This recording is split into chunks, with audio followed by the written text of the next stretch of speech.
Welcome back to Open Line, everyone. We are talking movies tonight. Of course, the Academy Awards are Sunday night. Sunday night, yes. Jason Shawhan is here, Nashville scene film critic, talking about all these different movies. This year with the Academy Awards, there's no host. Yeah. How weird is that? I mean, it's been done before, most infamously back in 1987 or 1989, the year that Rob Lowe performed with Snow White, as it is infamously known as, when Alan Carr was the producer. I mean, it's been done before. And honestly, I mean, like, it's a thankless job. Like, yeah. I feel bad for anybody, because it's like you might get a moment or two that people are just like, oh, that's great, but all it is a chance for people to complain at you and get blamed for the ratings. Yeah, it's a thankless job. I mean, I hope it pays well. I'm sure there's like gift baskets. There's got to be. You would think it's a pretty prestigious job. Yeah, or you'd get invited to the best parties. Or so something. I wasn't aware this had happened before. You're saying back in the 80s there was no. Yeah. How does it even work? I mean, I always thought the best part was the opening monologue, where they kind of talk about all the movies and how, what's even going to happen now. That's a very good question, but I mean, it should streamline the process.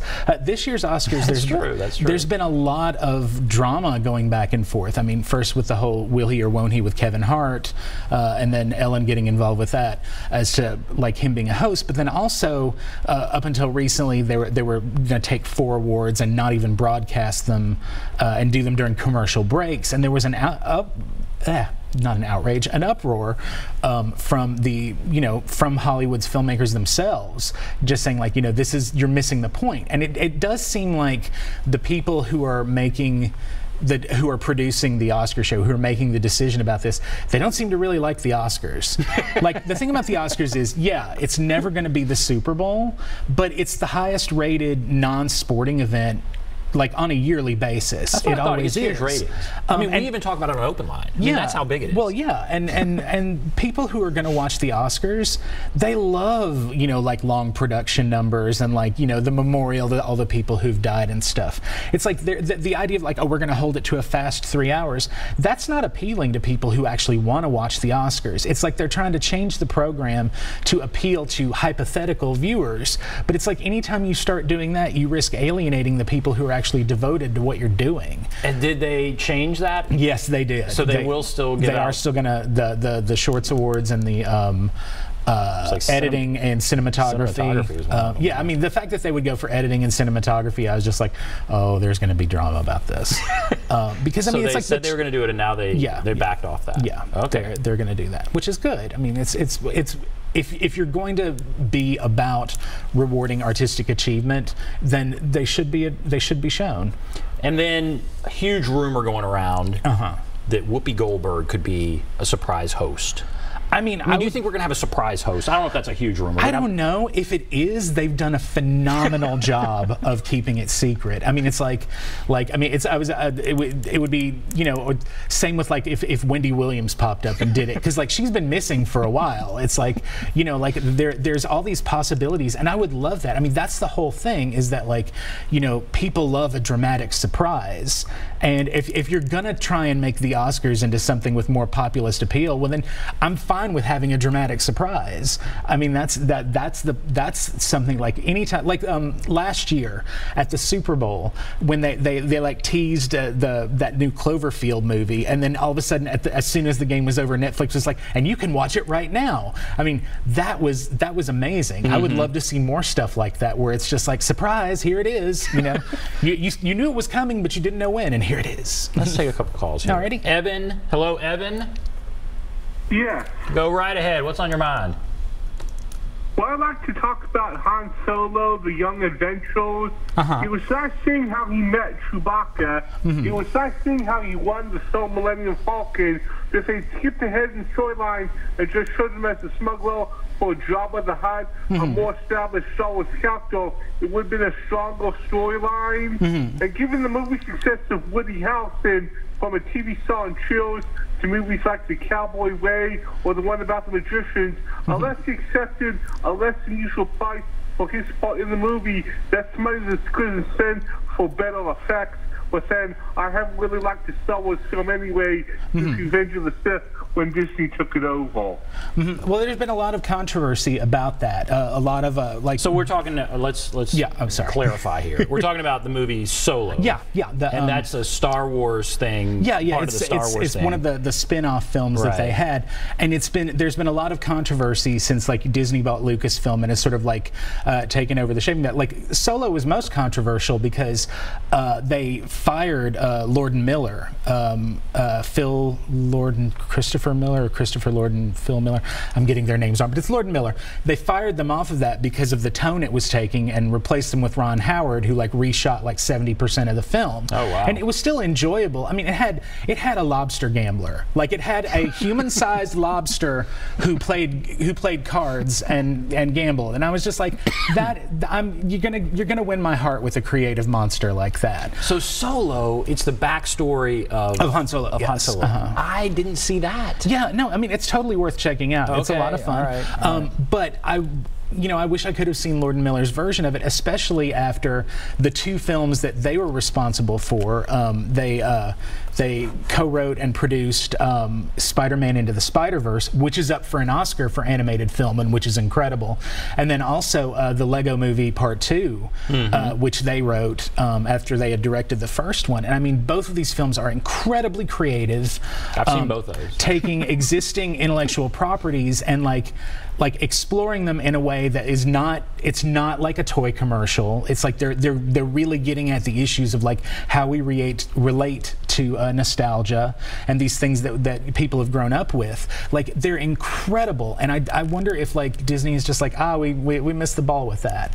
But I mean, it's just like they own so much, and now they own Fox, and it's just interesting because it's almost like this is an example that I'll use a lot, but it's almost like the board at Disney found like a magical lamp, and they were just like, "Hey, genie," and the genie's like, "What do you want?" And they're just like, we want to like be putting out films about all these things that are beloved, and they're just like, "Okay," but the secret Twilight Zone twist is that they're not finding the exact way to like make people respond to it. It's like they've got the access, they've got the ability to make it, but they're not. But the heart, what's the line from Metropolis? Like, without the hands, there can be no mediator between the mind and the heart, or is it without the heart, there can be no mediator between the hands and the mind? Anyway, it's like they've got the ability, they've got the money to do it, but they don't have that middleman to like make it cross over to everyone. So are you saying the Star Wars thus far under Disney is not performed as well? No, I mean they've done really well. Solo didn't do as well as they'd expected, but I mean they're behemoths. They're Star Wars movies. Yeah. I mean they've done fine, but it's just there's a lot of people who get really angry about things on the internet. I'm sure as a media professional you're familiar with that. That happens. And they're just it's like become an industry of just like hating on like what Star Wars you think works and what didn't. And it's just sort of like it's very weird. It's an interesting example of how like a beloved medium collection of things has aged, as like the target demographic from when it first came out has grown up, and how their kids respond to it, and everything just gets more and more complicated, which I mean that's the story of the internet. Everything just gets more and more complicated. Always happy to hear from Lucy. I believe Lucy's on. Is she on 1 or 2? 1. Hello, Lucy, are you there? Hello, Lucy, are you there? Oh, hello, Lucy. I actually think you're on 2, Lucy. Hello, Lucy, are you there? I'm here. Great, go right ahead. Well, hey, hello. I'm going to give you my 3, but first is the fella sitting there. He was talking about the movie Roma, how it kind of tells a true story of religion. I love black and white films, and one of my favorite films, old black and white films, is Colonel Effingham's Raid, and it's about politics. If you have not seen that, I think it came out in 42 or 45. You really need to see it. You don't need a civics class after you see this movie. But I'm going to give you my top 3. Okay. and why. Real quickly, White Boy Rick, I liked it because of the location, whoever chose the location for the movie, and the photography, because it kind of reminded me of Nashville in particular, like East Nashville, after all the shoe factories pulled out and they dumped that neighborhood, and it was gritty like that. And I liked it because of the two young actors. You know, everybody likes Matthew McConaughey. It's true. But the two young actors, they were fantastic and real in that movie. So that's my favorite drama.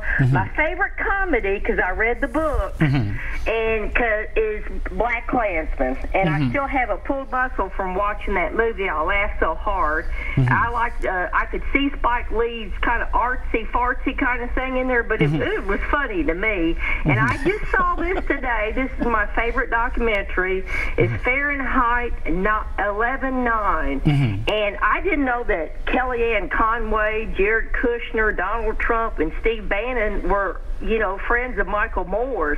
And this is I think, a great documentary, and you know, it seems like if you would get older, you would kind of be losing your touch, and I really think that he did a good job on this. And my favorite part is when the governor of Michigan did the practice terrorist attack on Flint, Michigan. That's what, when I heard about the police radios last week, I thought of that, and he has that in here if nobody has seen that. So what do you think? All right, Lucy, thank you. Thank you very much. Oh, yeah. What do you think about all that? Yeah, no, that's, I definitely want to check out that 40s film she was talking about. White Boy Rick, I mean, you can't go wrong with Matthew McConaughey. The film he had out a couple weeks ago, Serenity, absolutely nuts. Like, if you're looking for something just crazy, like you can't wait till The Room shows again, go see Serenity. I think it's still showing in like a couple theaters. It is bonkers in the best possible way. It is deeply profound and incredibly stupid at the same time, and that's a really, really hard balance to pull off. But no, you can't go wrong with that. And then Black Klansman, I mean, that's rightfully up for. Is that a comedy? It is. It covers. It's like Spike Lee is so good at covering so many different emotional ranges of experience. Like that, Do the Right Thing played recently at the Belcourt, and it's such an amazing film because every kind of emotion is in it, and it's weird. It's like, you know, it's like Fellini's stuff from the 50s and 60s. It's like there's like the idea of like putting every emotion in your film, so somebody's going to get something out of it. I think it's pretty powerful. Yeah. But I guess it could be a comedy. I mean, we're there's stuff in it that's very funny. Like Adam Driver in it, I think it's a great comedic performance on his part. And then, but at the same time, that last, like when he pulls out the signature Spike Lee dolly shot with the main guy and the woman playing Patrice, where they just glide down the hallway into the present day, into Charlottesville, is just like that. That is gutsy. I would love to see that get some awards love. And then the Michael Moore film, it's really interesting. It's sort of like getting divorced a few years back has sort of made him a little bit more humble. And this one is good. And the one before that, the Where to Invade Next, I think is the best film he's ever made.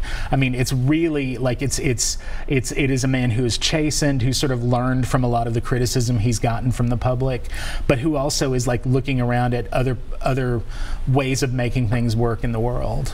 Fascinating. Lucy, thank you. Thank you for calling in and telling us that. We're going to take a break. All right, we're going to come back and we're going to go through some of these movies. We will play the full trailer for Black Klansman. And then we'll just kind of go over the favorite Black Panther stars or some of those. All right, we'll take a break. We'll be back right after this.